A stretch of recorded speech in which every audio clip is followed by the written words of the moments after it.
تازہ ترین ویڈیوز کے لیے چینل کو سبسکرائب کر کے بیل آئیکن اور آل نوٹیفیکیشن پر کلک کریں تاکہ آپ کو ملے ہر خبر سب سے پہلے۔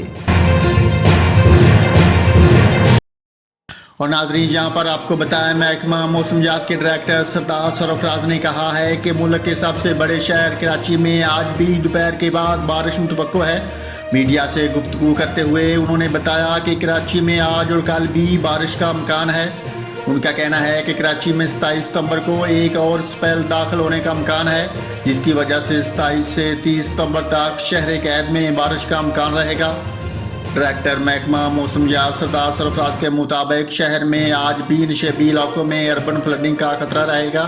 کراچی میں گزشتہ روز ہونے والی تیز بارش سے اربن فلڈنگ کی صورتحال پیدا ہوئی تھی۔ شہر میں جمع ہونے والا برساتی پانی بھی اتر گیا، لیکن سڑکوں کے کنارے اب بھی پانی جمع ہے۔ برسات سے شہر کے مختلف علاقوں میں فیڈرز ٹرپ ہونے کے باعث معطل ہونے والی بجلی بھی بحال ہو گئی ہے۔